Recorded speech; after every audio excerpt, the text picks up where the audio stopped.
Hello, this is John Majori with Majori on Bowie, and this is the Majori on Bowie YouTube channel, where I have at least one interview every week that always has something to do with David Bowie. And for daily content, visit the blog www.majorionbowie.com, where I have new content every single day that almost always has something to do with David Bowie. As long as you're here, why don't you hit like and subscribe so you'll be notified whenever there's a new interview. So today, I'm on location in New York City with a very special guest, Keanan Duffty. Keanan is a fashion designer, a musician, an author, an educator, and probably a bunch of other stuff too. Jack of all trades, master of none. Well, I don't know. I think you're a master of many. But Keanan, I've been looking forward to speaking with you for a long time, and I'm glad we finally have a chance to meet. Yeah. I'm thrilled that we're here in person. And so welcome to the show. Thank you for having me, and I love what you do. You do some amazing interviews with some good friends of mine as well, well, along the way. That. And it's great, that what you're documenting, the content that you create is really fabulous. So congratulations. Well, I appreciate that, and I especially appreciate that coming from you.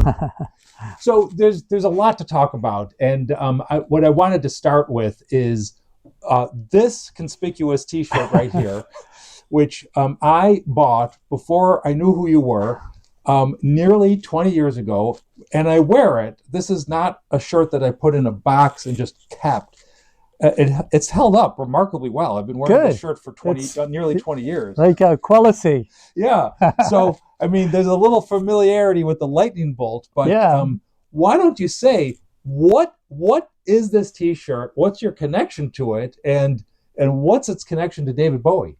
Well, it's on the label. Yeah. So it says Bowie by Keanan Duffty, and I'm glad it's held up. I nearly wore that shirt today. I actually wore this one, which is a kind of another version, a more recent version.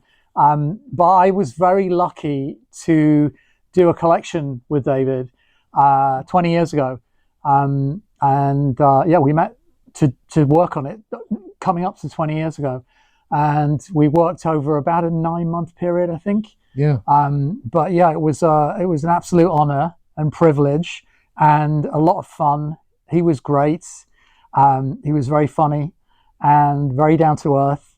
We produced, I think there's a little booklet floating around somewhere of all the other designs. We produced an actual collection that referenced key points in David's creative life, but it wasn't really like a kind of rock merchandise collection. So we didn't do the cover of Ziggy Stardust or the Aladdin Sane image or whatever. We kind of avoided that on purpose and made a collection that was for a young fashion consumer. Yeah. So for any young person at that time that was kind of into, cool fashion, and we took the references from Manifest to Earth and Station to Station, and we didn't think we would get away with platform shoes and glitter at Target, which is where it was sold. I was going to ask you, where was it sold? Yeah, so it was at Target. It was sold at Target. It was in about 1,200 stores. David did a CD as well that went with it.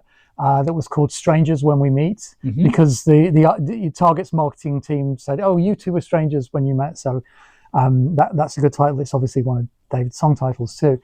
And so he created, I think it was like 6 tracks. And they were unreleased material, not new songs, but they were live versions and different mixes and stuff like that. And that was sold alongside the collection, which at the time was, a big deal for Target, because they were, their buying team from electronics was working with their team from, this is all very boring, but for them it was really exciting to have a CD and merchandise all on the same racks.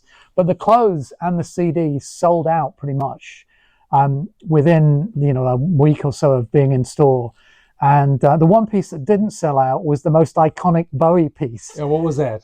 It was a shirt which had the kind of, it looks like a circuit board print that was, I called it the Moon Age Daydream print. Yeah. And it was an image that was on a jumpsuit that David wore famously on the Old Grey Whistle Test. They did a bunch of songs, that him and the band Spiders did a bunch of songs, Queen Bitch being one of them, 5 Years being another. And so we took that print and we made it into a button-up shirt. And Target didn't get it at all. They were like, what's this weird print? So it didn't go into the collection. And when I came back to New York, Target are based in Minneapolis. When I came back to New York I said to David, I'm going to show you the styles that they bought. And then over there is a rack of the pieces that they didn't buy. And he said, well, what's that? And I said, oh, that's the Moon Age Daydream. They didn't buy that. And I said, no. And he was like, that's so Bowie. How could they not buy that? So he had a very, keen idea of the brand. Well, it's an interesting thing. It's did we say what year this was? So the collection went into store in October 2007, and we started working on it I got the green light from him at the end of December of 2006. Yeah. So we worked on it for probably 6 months in earnest, and then it went into manufacturing. Yeah. So it was during 2007. So 2007 is an interesting point in Bowie's career because he was on hiatus. Yeah. At that point, a lot of people thought he might have retired. I thought he retired. Yeah. I mean, it was interesting because I'd been in touch with Bill Zisblatt. Who's that? So Bill Zisblatt continues to manage the estate, mm-hmm. and was kind of came on board with David, I think, for Serious Moonlight as the tour manager initially. I could be wrong on that title, but Bill's managed the careers of U2 and Sting and Pink Floyd and all you may have heard of some of those guys. So I'd reached out to Bill in the early 2000s. I think it was like maybe 2003, 2004, about potentially doing merchandise for David's tours. And he said, oh, well, he's doing reality at the moment. He's doing the reality tour. Let's reconvene after that tour and talk about it in more detail. And then, of course, as we all know, David had health issues and decided to retire from touring and kind of pulled away from doing everything. So that all went to nothing. And I kind of gave up on the idea. And then with my fashion collection, I got this deal with Target. And it was initially in 200 stores, and then it went to 600-700 stores. So I thought it was big enough to go back to David and pitch an idea. Yeah. And fine. I mean, it wasn't always about the money, but I think, something worthwhile is something worthwhile doing. So I went back to Bill and I said, look, I'm doing this deal with Target. I'd love to pitch David as a collection. And it would be a limited time. It would be only in store for 3 months, but it would be a significant number of stores. And Bill said, well, why don't you come up to the office and meet David and talk about it? Had you ever met him before? I'd met him briefly, a few times before, like backstage things, but not like a significant conversation. Right. And so I didn't realize at the time that was kind of a big deal because he was lying low and he was spending time with family and stuff. So I went up to Bill's office, which is up at the time. Arzio was on 57th Street. I think they still are. They've moved, I think, but they're still up there. And was ushered into a boardroom, a bit like this, but kind of with a bigger table. And I kind of sat as I am now, like in the middle of the room, waiting.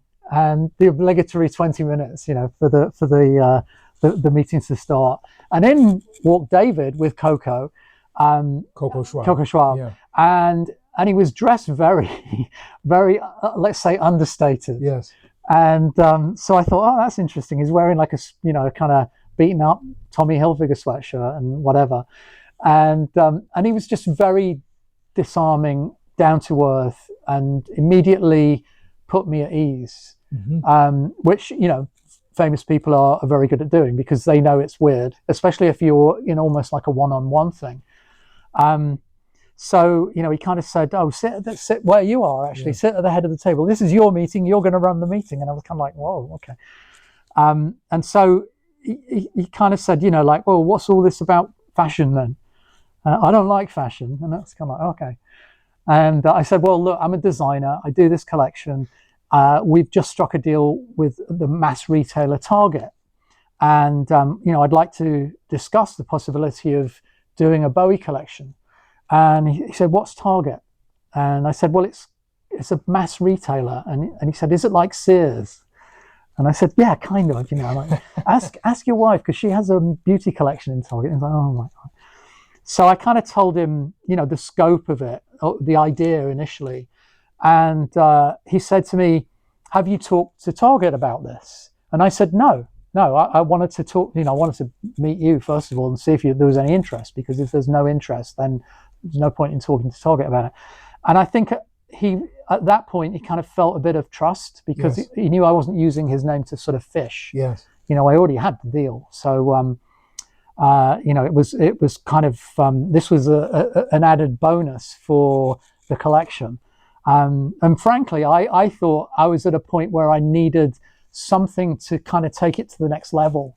And, David, from being a kid, David had always been a massive inspiration because he was fearless. He had a go at everything and didn't matter whether it was successful or failed or, was stratospheric or was kind of more cult. He was just a creative. Yeah, and we're going to get into this. Yeah. But David Bowie has several intersections with your career and your projects. This is the one thing that you're working on with him directly. But it's like you're not just doing, you're not having a meeting with anybody, right? Is it like No, I mean, no. Well, when you say his career, his work intersects with my career, only from my side, mostly. I mean, it's like I'm a fan. I'm like, and from being a kid, I was a huge fan. Although you saw him wearing one of your shirts. In what capacity? Well, we were talking about this before we started. I see. Right. Yeah. Do you want me to talk about that? Or yes, let's come back to that. We'll come back to it. Yeah. Well, as a little teaser, but we're back at the meeting. Yes. Yeah. So we kind of chatted, and he said to me, well, he wanted to know about me. He sort of said, well, where are you from? And I said, I'm from Doncaster. And he said to Coco, and I remember this very, very clearly. He turned to Coco and said, we know all about Doncaster, because his dad was from Doncaster. It's a small town north of England, coal mining, not somewhere you would boast about coming from. Yeah. But his dad, was from Yorkshire. So he obviously, he had an affinity. The Spiders were from Yorkshire. Ronno was from Hull. And so he had an affinity with Yorkshire. People are known as being very down to earth, and it's the kind of place where as a kid I grew up in a village where everybody's front door was open, not like unlocked, but actually open the whole time. So it was a very insular society where everybody trusted everybody else and everybody knew everybody else's business as well. So I think, David was very generous because he kind of wanted to know. And you hear that about him throughout the whole of his life, certainly during his famous life. He asked other people about them, and he was genuinely interested and wanted to know and was generous in that way. So that initial meeting, I kind of came away from it thinking, was that real? Did I just meet Bowie in a Tommy Hilfiger sweatshirt? And so he said, I'll give you the green light, go and talk to Target. They were out in Minneapolis. And he said jokingly, why don't you go and see Prince while you're there? And I was like, whatever. But it's very funny, he's very, it was David Jones, it was David Jones, not the Bowie rock star, although obviously he always was the rock icon and the rock legend, but he was very good at switching the volume down to be approachable and not to make it weird for someone else, So I remember I not only bought this shirt, but I bought a pair of jeans. Oh yeah. And they had the lightning bolt on the pocket. Yeah. And the reason I don't have them anymore is that I lost weight and I kept it off so they didn't fit. So well, that's good news in that. It was good news, yes. But they probably would have still held up. But I would remember being surprised that there was a Bowie themed line at that point because he wasn't really a headline news celebrity at that point. No. Right? I mean, it was interesting because in order to, so I had David's okay to go and talk to the folks in Minneapolis. I didn't have any designs, and I certainly didn't have any samples or anything. So to go to Minneapolis and to kind of sell this to this retailer, my solution was I had a little plastic Japanese record player, and I had all of David's vinyl albums. And so what I did was I flew out to Minneapolis and I arranged this meeting. I said, I'm going to talk to you about an idea that I have to bring to Target. And so the buyers for the apparel department were all lined up in a boardroom, and again, another boardroom. And I said, I just want to say that my idea is to bring a globally recognized rock icon to Target. and I switched on the record player and put on. I mean, I chose the most commercial track, or at least one that they would all recognize, which was Let's Dance. Yeah. And I put on Let's Dance. And then I started laying the album covers down one by one. And I got to like the third, like maybe it was like, the Space Odyssey album, the first album or whatever, Man of Words, Man of Music. And then, Man Who Sold the World, and then maybe Hunky Dory. I didn't even get to like Ziggy or anything, or Aladdin Sane. And they were like, "Oh my God, Bowie, you're bringing Bowie? Wow, And then they said, "Can you do this again? We're going to go and get the president of Target, and he has to see this." So of course the air's gone out of the room. The first time you do it, it's like wow, and then you have to do it again, and it's kind of like, oh, okay. But they loved the idea, and then they said, "Okay, well, when can we see designs? We'd like to see 3 concepts, so we can pick one of the concepts." Yeah. So that was the first step. And then I had to come back to New York and actually design in earnest and kind of, meet with David at Isolar, which at that time was opposite where he lived on Lafayette Street. So I basically came up with these 3 ideas, one of which was based on The Men Who Fell to Earth, Station to Station. It was black and white. It was very kind of clean and dressed up, a tuxedo, a trench coat, white shirt, everything with buttons that were engraved and hidden details, little lyrics hidden here and there, a tuxedo shirt with I forget which song it was, but it had lyrics that were printed that looked like ruffles of the tuxedo shirts, and a puffer vest which had a Union British flag stitched into the quilting on the back, and then inside in the pocket it said "play at maximum volume," and it had the lightning bolt, on the buttons and all that. So it was very subtle. And then I did a second concept that was based around Hunky Dory, and it was very vintage and very kind of like 70s sort of herringbone, that kind of almost like I don't know if you remember the Buddha of Suburbia movie, which was very kind of echoing that slightly scruffy, almost like Withnail and I, early 70s vibe. Yeah. And then the third was called Let's Dance, and that was today it would totally work. It was a very athletic inspired collection, which was all about boxing, and again had lyrics printed here, there, and everywhere. And the one that they went for was the black and white collection, because it was going to be in store in October, November, December, which is, what they call holiday. Yeah. And the tuxedo worked there, and anybody would understand it. Any kid that was going to buy H&M would get it, and any Bowie fan would get it. Right. So it had a broad appeal. So that's the one that they went for. Yeah. And so then I went out to Minneapolis, presented that. They got it. I came back to New York. I showed David, had all these boards made with illustrations, and which he kept, and weirdly he asked me to sign them, which was kind of like, no, wait a minute, shouldn't it be you signing them and giving them to me? But I think he seemed to be an archivist, and yeah, I haven't been to the Victoria and Albert Museum collection, but it seemed like he saved, like it was almost like he had a sense. Yeah, he was creating things for the ages. Yeah. And there's a library full of his papers and his artifacts. Yeah, I think, it was interesting actually, because he always kind of moved on from the past. Mm-hmm. And I was actually surprised about how much stuff there was, because when we were working on this, they had some of the archive in Isolar. And Coco brought out all of these files of all of the items that had been archived. Jimmy King was really responsible for that. I mean, not a lot of people talk about that, but Jimmy was really the archivist for what became the V&A show. Mm-hmm. And they were working on that, obviously, in 2007, when I was working on this, because that's why David had me sign the illustrations for this collection, I think, anyway. But I saw the books, the files with everything documented, and then certain garments were in Isolar at that time too.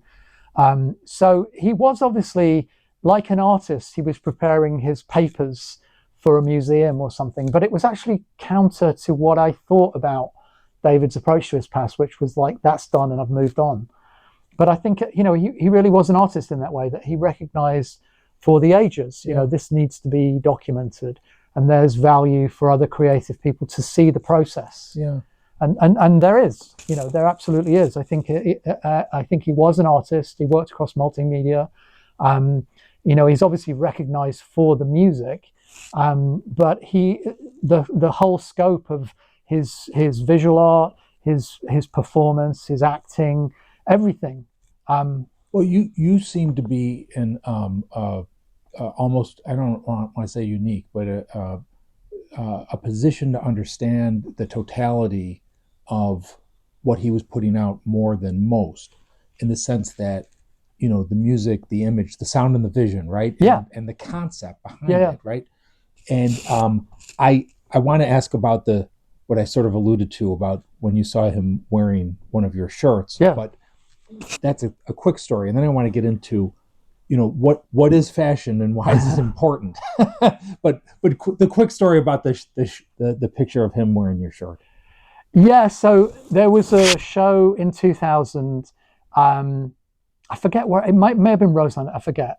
And a picture came out in the media after the show. Yeah. I didn't go to that show, and it was one of the few shows around that time that I didn't go to. I forget why. I may have been traveling or something. There's a good reason why I didn't go. But Kevin Mays' picture came out in Rolling Stone and in a couple of other publications, and it was David with Iman, who was probably like 8 months pregnant at the time. And, they looked fantastic as a couple, and they're obviously extremely happy. You could just see the aura. And David was wearing a cross shirt that I made, which was a dark kind of wine-colored red with a black cross on it.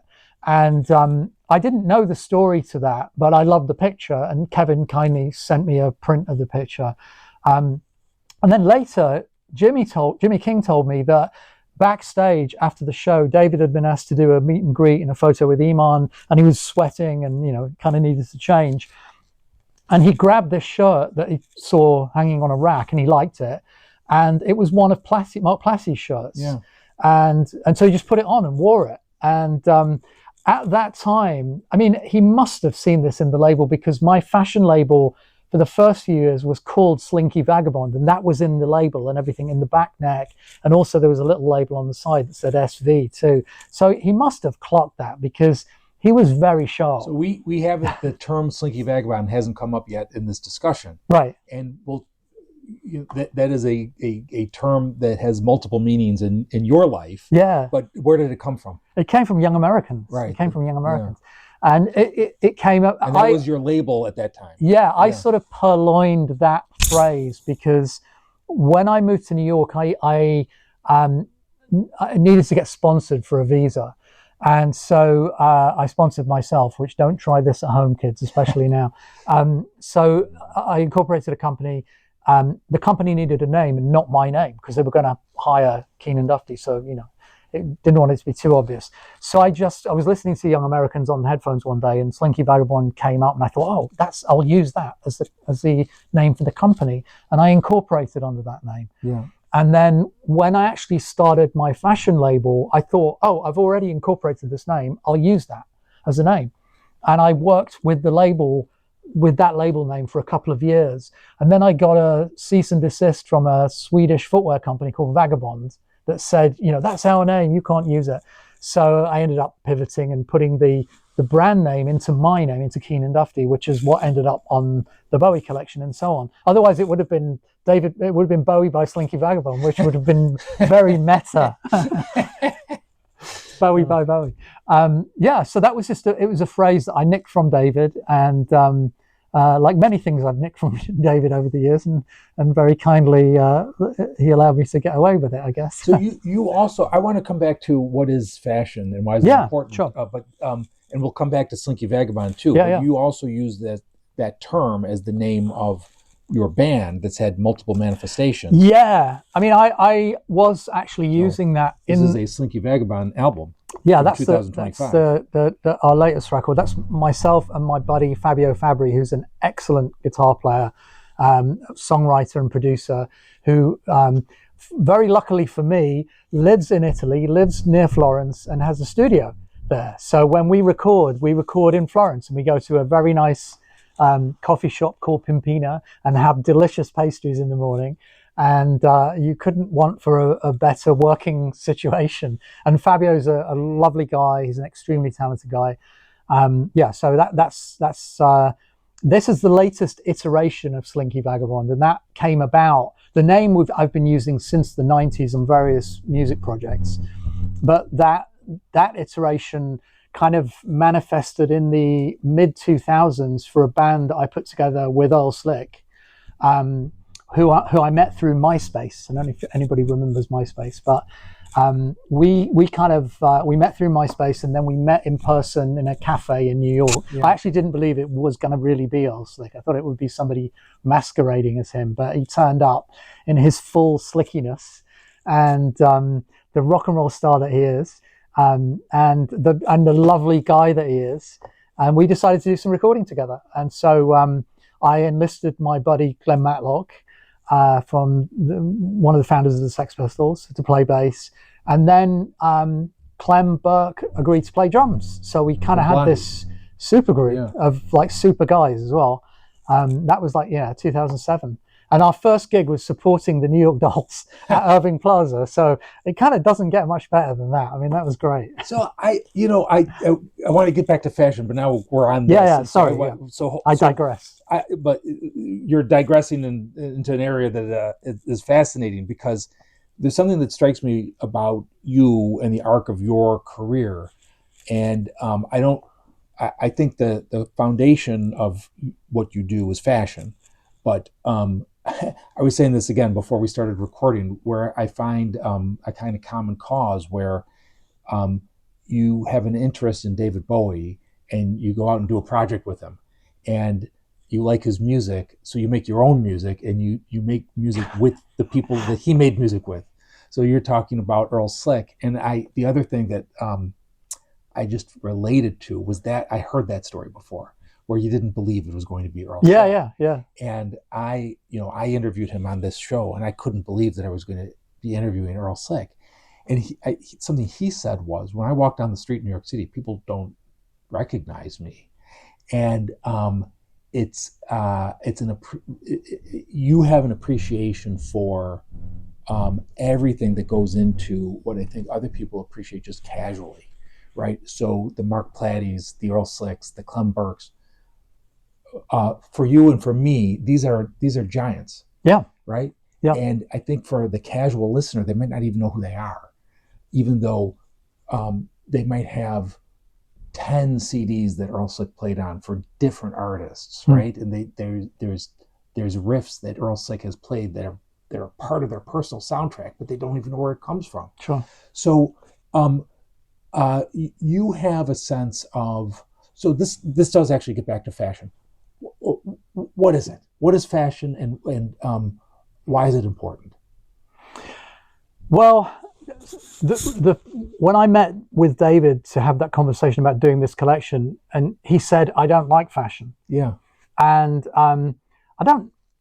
I think what he was very skillful at is utilizing the tools at hand to make an artistic statement. Mm-hmm. And if it happened to be fashion, I think he was very good at allowing himself to be a canvas. Kansai Yamamoto is a perfect example. You know, the Tokyo Pop outfit, which is kind of derived from the Bauhaus, Oskar Schlemmer ballet costumes. Yeah. But that was a very esoteric reference that maybe not a lot of people would have allowed themselves to be dressed up in at the time. Or today, you know. I mean, yeah. David had he trusted Kansai to put him in something that would make a statement, yes, that would become iconic. Yes. He trusted Slick to play that amazing riff. I mean, many amazing riffs, but the amazing riff on Stay, yeah, that he knew would make that song into an iconic song and one of the most iconic riffs in rock and roll. And with many, many musicians, he trusted, you know, Mike Garson to do his kind of like Rachmaninoff on acid. Yes. You know, and just let him go with it. And Mike Garson is on this album? Garson's on that one. Yeah. Ava Cherry is on that one. He trusted Ava Cherry to be the kind of soul goddess. Also to if you talk about fashion, I think Ava's look was one of the most iconic and groundbreaking looks in that early 70s period, because she presaged punk. She had the kind of cropped, platinum cropped hair that was really became a punk rock look, but way before, like at that time as well. 3 years was a long time. Well, let me ask you this. So that look, it became a punk rock look in the 70s. Today, it's a mainstream look, almost. It's a mainstream look, yeah. And would you agree that Ava Cherry created that look? Yeah, I mean, the first person that I saw with a cropped peroxide platinum haircut was Ava. Yeah. The Young Americans era. I mean, it was, I don't know if I saw it actually at the time, or if I saw it like in maybe 1976, probably, maybe 1975. Because my appreciation of David was through the singles. I mean, I was listening to, my favorite band when I was a kid was Sweet. And they had a song called Blockbuster. Yeah. And I didn't realize that, I heard Gene Genie and I was like, oh, wait a minute, it's the same song. I didn't realize that both of them had got it from the Yardbirds, who got it from Muddy Waters or whatever. So is that one of those iconic rock and roll riffs? But I knew David through those singles. So it was Rebel Rebel, it was Gene Genie, it was, Suffragette City. Yeah. It wasn't really until the re-release in the UK of Space Oddity, which was a big hit. I think it was a number one hit in 1975. Like at that moment, that was just on the cusp of The Man Who Fell to Earth being released as a movie as well. So that was really when I got, oh, wait a minute, now I understand what this guy is about. It's that kind of isolation, otherness. But before that, it was like he was a single. I was appreciating him in the same way that I listened to Mark Bolan or The Sweet or Slave. Yeah. And then that moment of Man Who Fell to Earth was kind of an epiphanal thing for me, because it happened at the time. It happened in real time for me. Everything else had been kind of before. Yeah. Even Space Oddity the first time, I was too young to appreciate it. I was born in '64, so Space Odyssey, I was 5. I didn't, even as a novelty record, I didn't get it. Right. So. So he says that he doesn't like fashion. Yeah. He's clearly very conscious of his visual messaging. Yeah. Right. Not just in terms of the performance in a show, but what he's wearing, or how he looks, or how he poses for a picture. Yeah. And maybe I introduced this book at this point, Rebel Rebel, Anti-Style, co-authored by Paul Gorman, who's also been on my show. And I'll put a link to that. Paul's an amazing cultural historian, pop cultural historian. So you, in this book, well, why don't you tell us what the premise of this collection is? Well, the book came about because of Paul. Yeah. So Paul did a fantastic book called The Look: Adventures in Pop Rock Fashion, which he interviewed. He came to New York and he interviewed me for it. And afterwards he said, would you be interested in working together on a book? And I hadn't really thought about, that at that time. So, I mean, it says Keanan Duffty with Paul Gorman. It should be really both of us double billing. Because Paul did all the writing. He came to New York and he interviewed me. Yeah. We looked at different items that are iconic in pop rock fashion.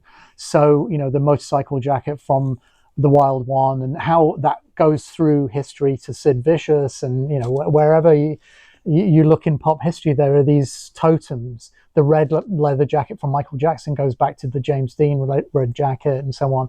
The white T-shirt is from Brando to whoever. The kind of prom dress goes from Courtney Love to Lady Gaga. So there are these echoes happening throughout the history of 20th and early 21st century rock fashion. So that was the idea with the book. Originally it wasn't called Rebel Rebel, it was called Rebel Style Guide, I think. And it was the publisher who said, oh no, it's got to be Rebel Rebel. And they actually asked me, would David write the foreword for it?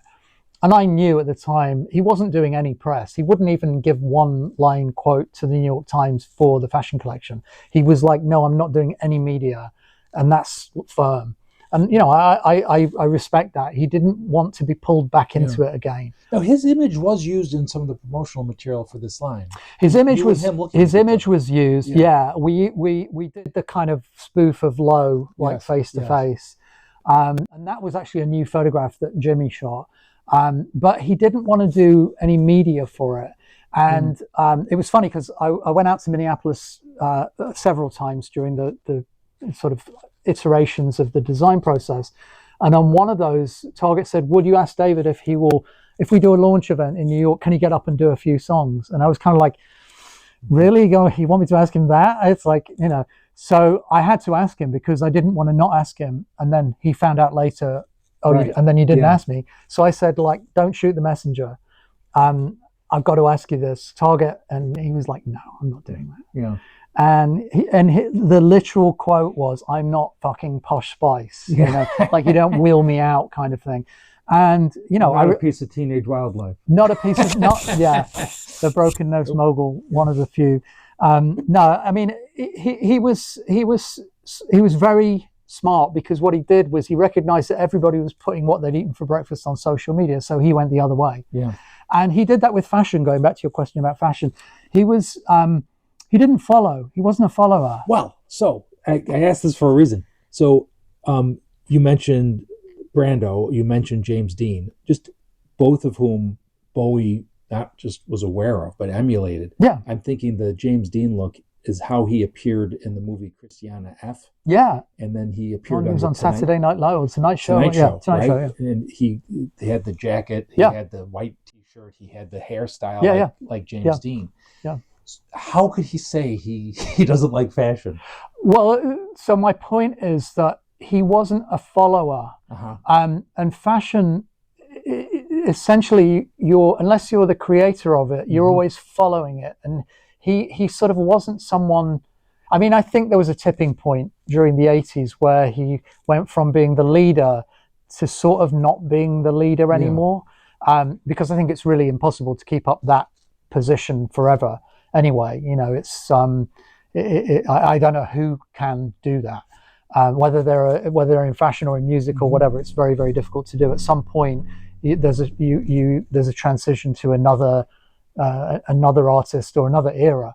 But I think what David really knew was that he could use fashion, but he wouldn't let it use him, and that's what I think he meant by I don't like fashion.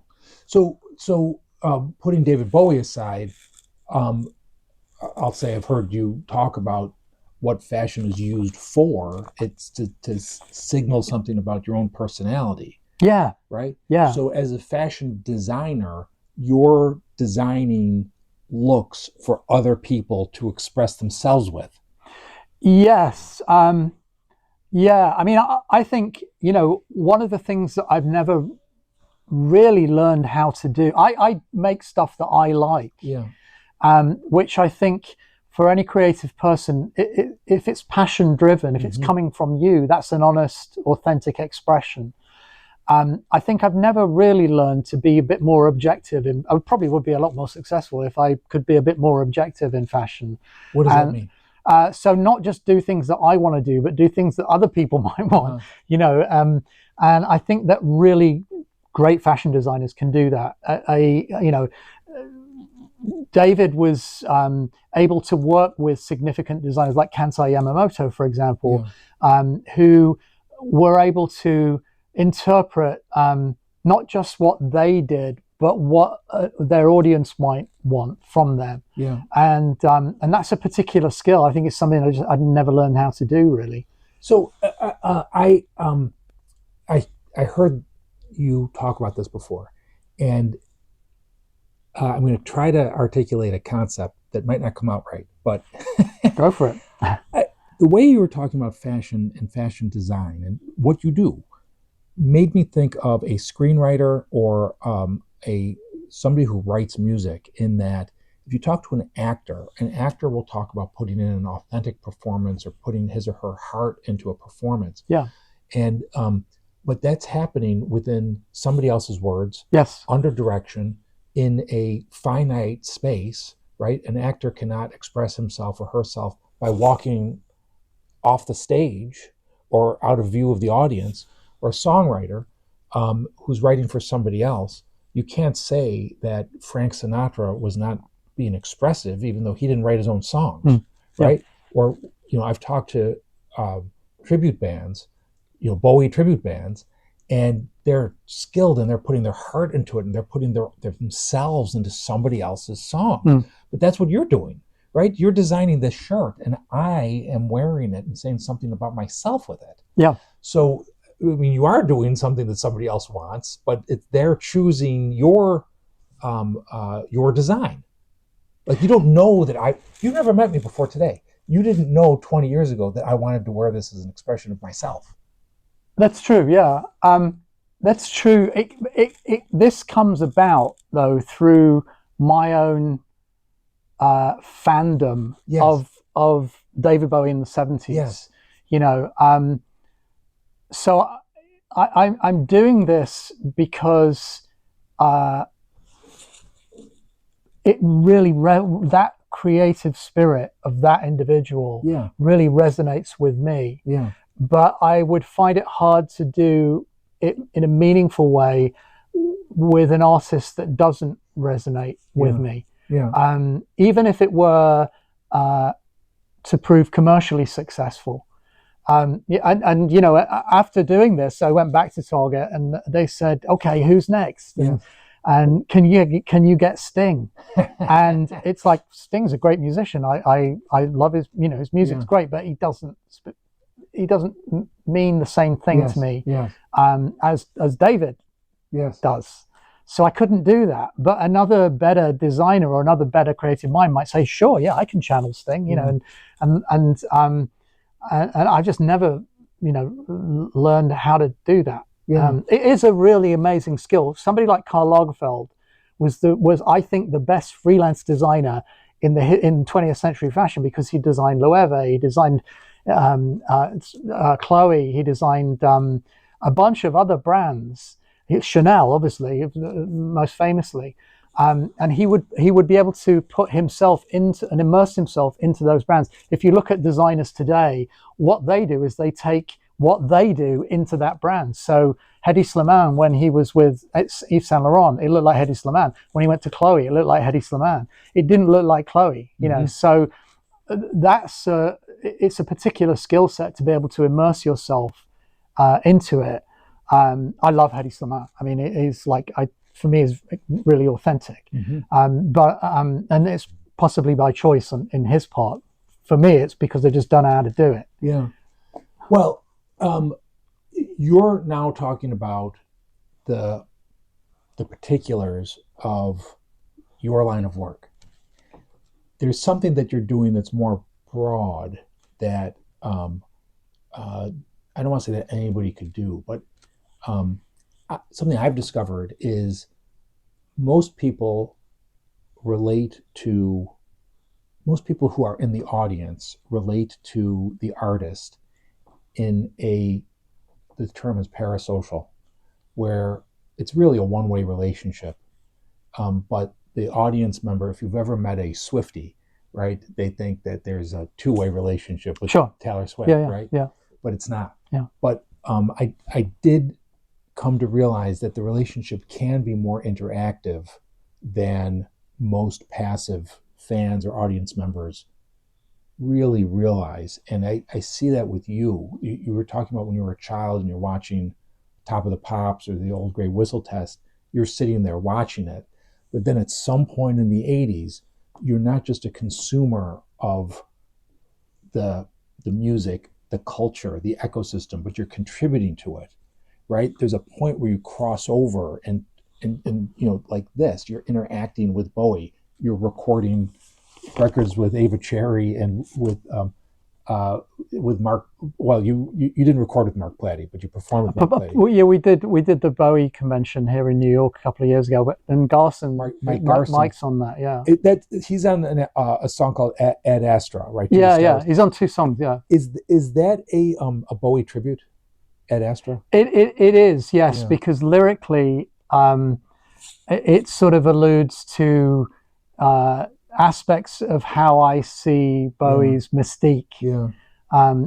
And Mike, when he played on those two songs, he said to me, kind of, give you some direction. What do you want? And for Ad Astra, I said, dissonant, discordant, as many notes as you can fit into one bar. Just go for it. Aladdin Sanish, and he actually did a diddly at the end. At the end, right? Yeah, it's very on the nose, but we left it in because we thought, why not? It's Mike Garson. If anybody's going to do that, it's Mike. Yeah.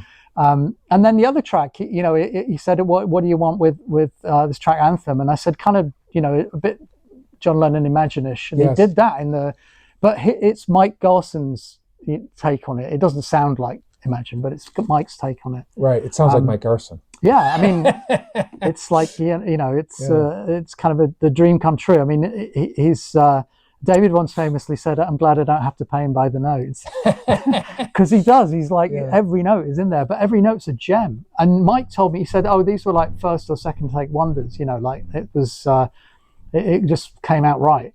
He did those in his studio in LA. Yeah. We sent him the files and he did them there. Same with Ava, actually. Ava did them in Chicago, in a studio where she was recording material of her own. We sent her the track, Lady Bump Discotheque, which I thought was very apropos for Ava. It was, and I also thought, like, that is not a song that sounds like a Bowie song. No, but it sounds like it comes from. It sounded like there was a Bowie resonance, not necessarily the sound itself, but the atmosphere that it was conjuring up. Yeah, it's about growing up in the 70s in Doncaster, which was kind of rough because if you look different, and I used to look really different. I mean, I during the punk era, I was kind of 13, 14 years old, and I was in full-on homemade punk regalia, and then transitioned into like wearing a lot of makeup and very, very outlandish clothes. And this is a coal mining town. I mean, it's, at night, if you went out, you couldn't go to regular pubs because you would just get beaten up. And so we would go to, there was like a kind of gay pub, which was sort of at the other side of the tracks. And that was the only safe place to go. And that's where you heard Bowie, you heard Donna Summer, you heard, basically a mashup of disco and then rock that was of the ilk that wasn't sort of mainstream, although, I mean, Bowie was a singles artist, and many of those other artists that I mentioned, Mark Bolan and so on, LaBelle with Patti LaBelle, Nona Hendrix, and amazing music, which you kind of, you heard Voulez-vous coucher avec moi, but you wouldn't hear other tracks by them. You would just hear, but unless you went to this one particular pub, and there would be a lot of fabulous people, some of whom looked like full-on punk rockers, and they didn't listen to punk music at all. They were listening to Ohio Players or Northern Soul or whatever. It was great. I mean, it was great. You also started a band called Sordid Details. Yeah, that was not named. Not taken. Yes. No, it wasn't taken from the Bowie lyric. We actually used that first. Yes. But like I said, it was kind of in that term was in the air. Yeah. So the punks then become, they didn't necessarily become, but what came after the punks was the new romantic period, right? And would I be correct in saying that's when you really started working, where you started contributing to the ecosystem? Well, I studied in high school until the summer of 1982 in Doncaster, and I applied to art college in London. I got in. I was lucky to get a place. And I moved to London in 82, and like right away, I was sort of in it. Yeah. And I was kind of going out all the time, meeting as many people as I could. My teacher was amazing. She would introduce us to really fantastic, people like Peter Blake, Alan Jones, the artist, just amazing people. And so then you kind of felt like there was a chance to be somebody, and make a difference and express yourself. Doncaster at that time, it was only an hour and 45 minutes on the train to London, but in the late 70s, that was like going to the other side of the world. There was no internet, there was nothing. So moving to London was really a chance to kind of have a go at doing something.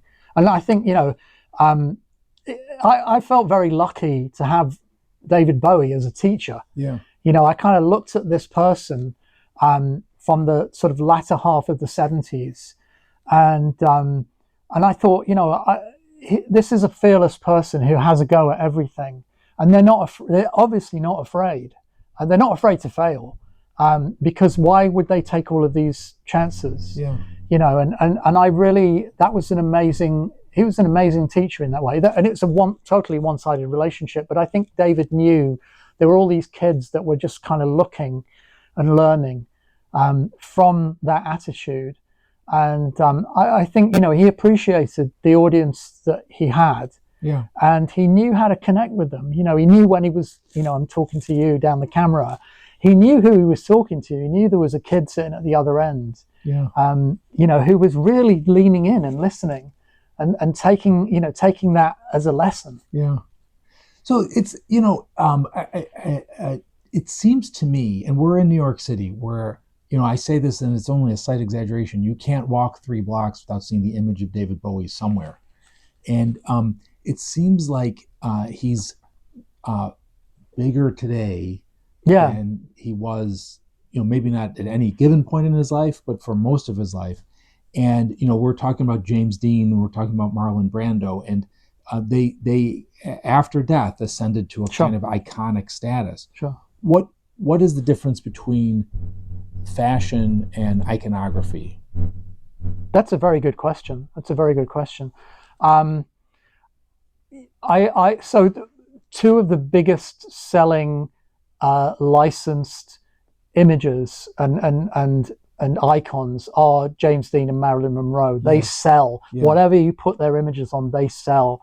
And pretty close behind that are, you know, Muhammad Ali, Michael Jackson. You know, the common denominator is these are all people that have passed away at some point, and many of them, particularly James Dean and even Marilyn Monroe, they're frozen in the sort of they're almost like those mosquitoes that are frozen in amber, you know, like they're kept at that perfect moment in life, never to deteriorate. Well, James Dean, I have to imagine that there are people that are borrowing from that aesthetic that don't even know who they're borrowing of course from. And I think that's true with culture, you know, the folks that borrow, because let's say, you know, Lady Gaga took a lot of leads from Madonna and certainly from David and other artists, and then artists that came after them or fans of theirs that maybe went on to, you know, will have gone on to do something in the arts, they're sort of taking those leads second or third hand from Lady Gaga or from any other artist. So they don't necessarily know where the ideas kind of coming from originally. And I think that's true with culture. It kind of sort of permeates. Has that happened with Bowie?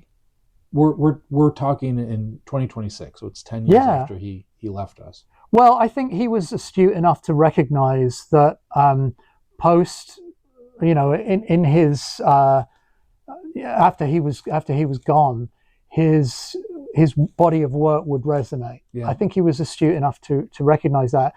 Probably, you know, he'd seen that with other artists, and he knew that it was, you know, he wanted to kind of codify his legacy.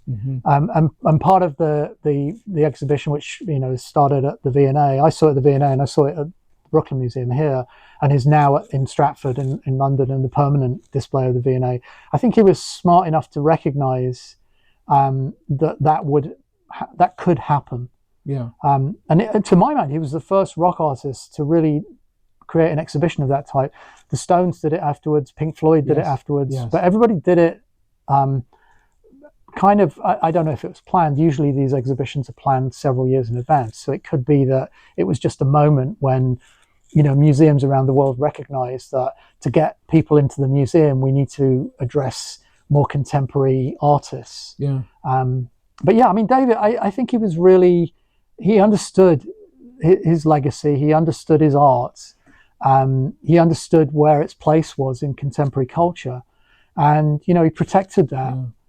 You said he was the first person to think of curating an exhibit of his artifacts going back to the 70s. I don't know if he was the first or not, but he was one of the first um, to communicate his message, not just through the music, right? Yeah. So through the stage show, through even, if you think about some of the movies that he chose to act in, even though he didn't write the scripts, it's hard to separate The Man Who Fell to Earth from his larger presentation, right? I mean, he used imagery from that on 2 album covers. Yeah. Even, I'm going to say a bad movie, like Just a Gigolo, it seems like it's a reaction to some of the controversial statements that he made a couple years earlier, or The Hunger, right? Or Merry Christmas, Mr. Lawrence. These movie roles that he took on seem to be of a piece with some of the themes that he was writing about in his songs. Yeah. Or, we're talking about fashion. If he did the same songs that were on Ziggy Stardust in jeans and a t-shirt, they'd still be great songs. Sure. But what conjures up in our mind would be totally different. Right. Yeah. Yeah. I mean, I think his genius, encapsulates a lot of aspects, but I think his genius was creating that package, but not in a contrived, it was contrived intentionally, but not contrived because you could contrive it in a way that would be more commercial. Yeah. I know there was a gentleman that worked with Bill Zisblatt, a gentleman named Henry, who did all of the kind of licensing. And when we were doing this, we got into a conversation about, they didn't show David half of the things that they'd licensed out because the quality wasn't great and this, that, and the other. And we were kind of having a bit of a laugh about it. And I was saying, one day you'll find out, and you'll be in trouble then. And we were chatting about artworks, album cover artworks that hadn't been used. Yeah. And Heathen came up, and I forget if it was Henry or Bill, and they kind of rolled their eyes and they said, "Oh yeah, the cover of that, like when they did that weird thing with the eyes, it was like, why couldn't he just have a nice picture of David on the cover, with a great graphic? He wouldn't even put his name on it. It just said Heathen upside down and this weird photograph." But David knew that resonated with his audience. Yeah. A nice picture like the cover of Black Tie White Noise or whatever wouldn't really resonate at that time. Heathen was right for the time. It may not have been a broad commercial statement, but it was a broad Bowie legacy statement, and it was sort of saying he was back to the kind of 70s experimentalism as well. So it's a great example because it also, I something I say about Bowie is he gave us something to do. Yeah. And it's just, he puts that image on, and why? Yeah. Right? We're talking about it right now. And why is it called Heathen? Right?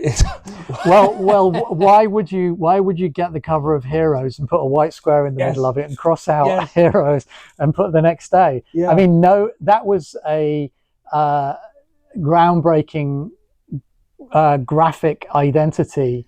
That image, right, coupled with the title, The Next Day, coupled with the title, the name of the single that preceded it, Where Are We Now? Yeah, it's very much a statement about the temporal moment, the moment in time. Yeah. Well, what exactly is he saying? Yeah. Right? Yeah. That's, I think that's why I don't just like the music, right? I like the music, but it's, how could I write about David Bowie every day? Sure. Because of that. Sure. Right? It's like David Bowie has infused your work, your music work, your fashion work, your writing, right? The title of this book is taken from a Bowie song. Sure. Because it's not just the music, right? It's a concept, or he's putting out concepts. So that's what you're doing. It's also the learning. I heard about Nietzsche, Kierkegaard, Iggy Pop, all of these people, William Burroughs, through Bowie. Yeah, that was the teaching, learning moment for me. And maybe people have had that experience with the Beatles in the 60s. I don't know, but for me that was a big. He taught me a lot. Yeah. And a lot of other kids at the same time. He taught us all a lot that wasn't just a rock and roll song, with a catchy melody and a good beat. And, as Lennon said, say what you know and put a beat to it. He did that, but he also made you think about things. Right. And challenged you. And, there's so many aspects. The end of the video for Boys Keep Swinging, when he comes out in drag and he does like Betty Davis and I forget who the other two iconic screen actresses are, and smudging the lipstick, that movement, or doing the kind of moment at the end of Ashes to Ashes, which everybody kind of copied. The smudging of the lipstick. I read a book about his videos that had a whole chapter just on that movement. Yeah. Well, and the stuff in Black Star with the kind of, like, why do that? Yes. Because it's not a mainstream choice, and it's not a kind of rock music choice either. Right. It's kind of weird. Yes. But it works, and he wasn't afraid to sort of be pretentious and do those things and make people kind of go, okay, why? What's that about? Yeah. I don't necessarily believe there was a deeper meaning to a lot of things other than he thought it was a gesture that would look good and resonate and that anybody could do. Anybody could do that. And if you do that, it's kind of like, Boys Keep Swinging. He was the worst source of information about what he meant, because he would contradict himself. But the one thing that he would say consistently was that the audience should bring their own interpretation to art. And he might or might not have had a deeper meaning there, but I think he was inviting us to assign it with meaning. Yeah. So Keanan, so this has been fascinating, and I feel like I could talk to you for much longer, but I think we've covered a lot of ground, and I want to sort of wrap things up with a question that I ask everybody, or almost everybody, which is, and you're allowed to change your answer tomorrow, but what's your favorite Bowie song and album? It's very obvious, but it's Heroes. Yeah. And it's Heroes because the song just really resonates with me. Yeah. We Can Be Heroes Just for a Day, I think, is a great message. Yeah. It's a very positive message, even though the song is somewhat somber and, it's kind of a plodding song, but it has an amazing atmosphere. Yeah. The album similarly has, great tracks, Blackout, Sons of a Silent Age, yes. Secret Life of Arabia, yes. which is a brilliant, and was brilliantly interpreted by Billy Mackenzie as well. But then the sort of side two, if you play the vinyl, it's the side two, which is all of the ambient stuff, which again was just an amazing teaching, learning moment. I mean, I kind of came into ambient music. I know Eno was, ahead of the curve, but I came into it probably through Low, because, and for me, Low and Heroes are sort of neck and neck, but I just love everything about it. Yeah. The Egon Schiller pose, that leather jacket that Brett Anderson stole that I wish I could have had. The whole thing, it's perfect. It's black and white. It's seamless, but it's experimental, but it's rock and roll. It's classic, and it's out there, and it's that would be my Desert Island disc for sure. Amazing. Keanan Duffty, thank you so much. John, thank you. Wonderful. Thank you. I love what you're doing and all of those fantastic interviews that you've done, and keep doing it. Well, I hope you would be willing to come back, because I feel like absolutely. we have a lot more to talk about. Absolutely, love to. Okay. Thank you. Thank you very much. Thank you, sir.